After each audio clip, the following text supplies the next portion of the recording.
Magbabrind tayo ng chicken. Sinabing grind, asin lang. Pero ako, kung ano-ano pa nilalagay ko. Para pumasok sa loob. So, pumasok sa karne niya yung lasa ng mga condiments. Condiments yan. Rosemary, thyme, cinnamon, lemon. Dito maraming mga ganyan-ganyan sa Lebanon eh. Maraming tanim ng mga ganyan kasi. Yun ang mga mura dito. Hindi pa kung peppercorn to isa. Tapos may ganito pa siya. Nilagyan ko siya ng asukal. First time ko nilagyan ng asukal. Try ko kung anong lasa pa may asukal. Kabanlawan ko yung bukas. Tapos pag nabanlawan na, lagyan ko na siya ng dry ko siya, ipapat dry ko siya sa towel o kaya sa kitchen towel. Alisin ko bukas yung ulo. Lagay ko lang muna dyan. Hindi ko sinasama yung ulo. Lieg niya, sama ko pa yung ulo. Hindi. Whole night ko itong ano.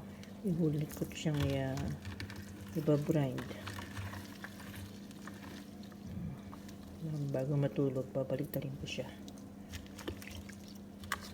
Okay. Tapos bukas, steak and pasta, tsaka ito, tsaka salad. Okay na. Kailangan pandagdagan ng tubig. Kailangan ano siya. Yung sa ibabaw ng manok. Mamaya ko nilalagay sa frigidaire. Kasi halu-haluin ko pa siya yung asin. Rock salt, ano pa. Hindi pa siya tunaw yung rock salt sa ilalim. Nilagay ko na siya ng rock salt kanina eh. Kaya okay lang kahit madaming asin, okay lang para lumasa yung manok mo. Laban-laban naman sa umaga. Bago ko siya i-oven, bubrush ko siya ng low pack butter. O margarine, pwede rin margarine. Yan. Pero mas maganda yung butter. 2 oras ko siya na-oven. Balik-baliktad ko kasi hindi automatic yung oven eh. Hindi siya umiikot-ikot yung chicken. Ako mag-iikot ng chicken. Okay, see you tomorrow.